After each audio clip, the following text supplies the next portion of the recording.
안녕하세요. 저는 네이버 카페 DJI Inspire 1 and Phantom 3 오너스 그룹의 매니저 손수현입니다. 오늘은 포커스 모드 두 번째 시간으로 인터미디에이트에 대해서 알아보도록 할게요.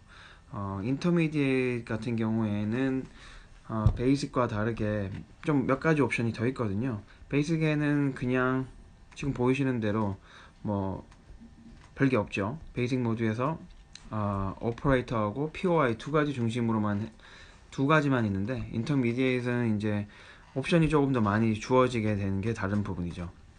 인터미디에이트도 서브젝트 같은 경우에는 베이직과 다르지 않거든요. 오퍼레이터하고 POI 부분이 있고,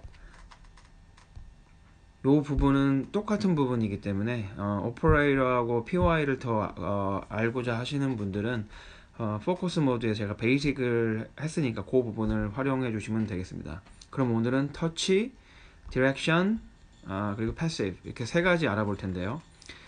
제가 굳이 오늘은 바깥에서 하지 않는 이유는 굳이 바깥에서 할 이유가 없더라고요. 사실은 제가 지금 밖에서도 하고 왔는데 별 의미가 없는 것 같아서 좀 더 짧게 그리고 설명을 드리기 위해서 그냥 실내에서 지금 하고 있는 중입니다. 그러면 실제로 이제 한번 들어가 볼게요. 포커스 모드를 선택을 해주시고요. 인터미디에 들어가시고 터치를 선택을 합니다. 이 내용은 뭐냐면 보시면 알겠지만 오픈 플라이 대시보드를 들어가고요. 그럼 화면이 뭐 이렇게도 나올 수도 있고 아니면 카메라 화면이 나올 수도 있는데요. 저 같은 경우는 지금 그냥 지도로 보면서 해볼게요. 그러면 이렇게 한 상태에서 뭐가 달라지냐면 실제로 이제 Start Engage를 하면 Select Altitude Reference 하죠. 아이폰 6S입니다 저는. 그래서 이렇게 바로미터 하고요. 컨펌 해주시고 Continue 해요. 그리고 5초를 기다리시거나 아니면 Engage Now를 누릅니다. 그러면 바로 이렇게 진행을 하는데요. 별로 변하는 게 없죠. 여기서 달라지는 거는 말 그대로 터치니까 건드리다는 뜻이잖아요. 그 앱에서 화면을 건드리면 화면을 손가락을 대고 움직이면 손가락을 따라서 화면이 움직이듯이 여기도 마찬가지로 제가 지금 화면에다 손을 살짝 갖다 댔거든요. 오른쪽으로. 그럼 이렇게 움직이는 거죠.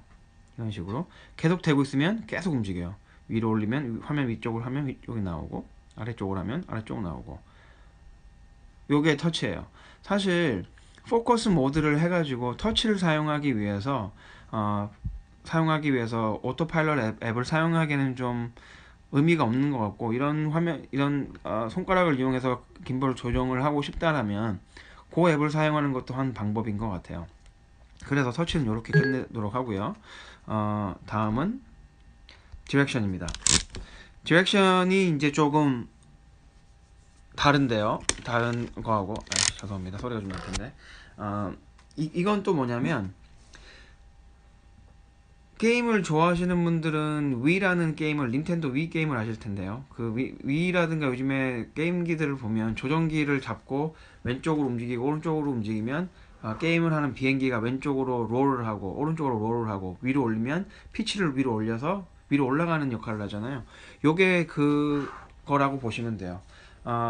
여기서 좀 주의하실 점은 디렉션인데, 지금 제가 한번 시작을 해볼게요. 사실은 제가 이 실내에서 하다 보니까 기체가 켜지면은 두두두두두 소리가 많이 나잖아요. 그 소리가 많이 나서 실내에서 할 때는 기체는 지금 다른 방에 있고 제가 다른 방에 옮겨서 와 있는 상태인데요. 지금 화면이 이렇게 된 상태에서 디렉션을 선택을 하고 시작을 하면 어떻게 바뀌냐면, 지금 제 기체는 정면을 지금 바라보고 있잖아요. 그러면 제 조종기는 지금 어디를 바라보고 있냐면, 이 화면을 보고 계신 쪽에서 왼쪽으로 90도 꺾인 방향으로 보고 있어요. 제가 방이 다른 방에 있기 때문에 위치상으로. 그래서 시작을 하게 되면 어떻게 되냐면, 한번 보여드릴게요. 바로 화면이 이렇게 바뀌죠. 이게 무슨 뜻이냐면, 제 조종기가 지금 저한테는 정면이지만 기체하고의 이 조종기의 각도가 90도로 틀어졌다는 얘기예요. 왼쪽으로. 그러다 보니까 화면이 이렇게 보는데, 조종기가 틀어졌기 때문에 이 김벌이 이렇게 움직이는 건 아니고요. 이거는 왜 이렇게 움직이냐면 가지고 계신 디바이스, 그러니까 아이폰이든 아니면 아이패드를 사용하시건 그 디바이스가 움직이는 거에 따라서 김벌을 조정할 수가 있는 거예요. 그럼 제가 조종기를 전체로 돌리면서 디바이스를 같이 오른쪽으로 돌려볼게요. 테이블 위에 올리고 있는 상태. 그래서 높이는 변하지 않는 상태로 지금 제가 움직일 수 있는데요. 지금 오른쪽으로 지금 돌아가서 사실은 지금 제가 정면을 바라보고 있는 중이에요. 정면을 바라보고 있네요, 기체도.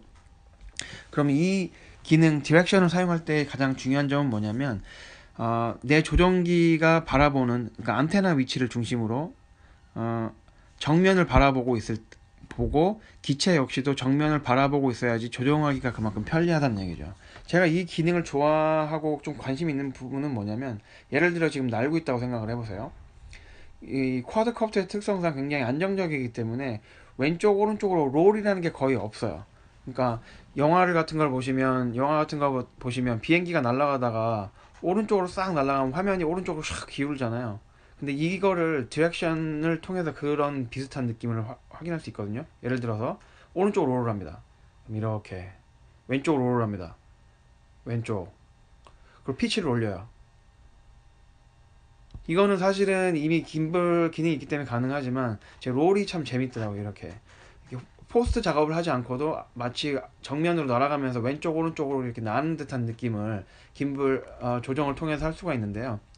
그냥 손으로 조작하기엔 쉽지 않은 부분인데 이 디렉션을 통해 가지고 하면 지금처럼 쉽게 조정이 가능해집니다. 그래서 이 기능의 제일 장점은 요 정도가, 제가 보기엔 요 정도인데 다른 모드하고 합쳐졌을 때 또 어떤 기능을 발휘할지는 조금 더 두고 봐야 될 것 같아요. 그래서 디렉션은 요 정도로 마치도록 하겠습니다. 그리고 마지막으로 돌아가서 패시브 기능인데요. 패시브 기능은 정말로 여기서 그 포커스만 가지고는 사용하기에는 의미가 없는 그런 기능이지 않을까 싶어요. 패시브는 말 그대로 모든 컨트롤을 조종사에게 맡기는 거예요. 무슨 말이냐면 그냥 그 앱을 켜놓고 비행을 하신다고 생각을 하시면 돼요. 다만 그 앱과 다른 점은 뭐냐면 지금처럼 시작을 바로 하면 지가 알아서 먼저 그 녹화 버튼을 누른다는 정도. 나머지는 전부 다 직접 조정을 하셔야 돼요. 뜨는 거, 내리는 거, 카메라 조정 다 하셔야 되거든요. 오히려 안 좋은 점은 뭐냐면 저 같은 경우에 C2 버튼을 이용해서 이렇게 지금 딱 누르면 김블 방향이 좌우로 바뀌어야 되거든요. 사실은 지금. 근데 지금 바뀌지가 않죠. 그러니까 그 앱에서는 먹히지만 여기서는 이 기능이 먹히지가 않거든요. 그러다 보니까 사실은 아직까지는 왜 패시브 기능이 있는지는 정확하게는 모르겠어요. 이제 다른 모드를 사용해 보면서 이 패시브 기능이 가미가 됐을 때 어떤 식으로 좀 더 좋은 영향을 미치는지는 다른 모드를 사용하면서 좀 더 알아봐야 될 것 같아요. 그래서 지금 이렇게 인터미디에까지 알아봤는데요. 시간이 그렇게 아주 많이 된 것 같지가 않으니까 어드밴스드를 같이 하면 좋은데, 아무래도 제가 지금 글을 아직 쓰지 않았기 때문에 글을 쓰고 따로 간단하게 어드밴스만 제가 하도록 할게요. 어드밴스는 다른 건 사실은 볼 필요가 없고요. 다 똑같고 제 기억이 맞다면 디렉션만 조금 달라요. 베어링이라는 게 있고 앱솔루트라는 게 있고 베어링인데 이 부분만 제가 나중에 따로 간단하게 한 3분에서 한 5분 정도면 될까요? 그 정도만 설명을 드리고 마치도록 포커스 모드는 마치는 걸로 하겠습니다. 오늘은 포커스 모드 중에서 인터미디에이트 중 터치, 디렉션, 패시브 세 가지 기능 알아봤습니다. 그러면 다음 시간까지 좋은 시간 보내시고요. 저는 네이버 카페 DJI, Inspire 1 and Phantom 3 오너스 그룹의 매니저 손세현이었습니다. 감사합니다.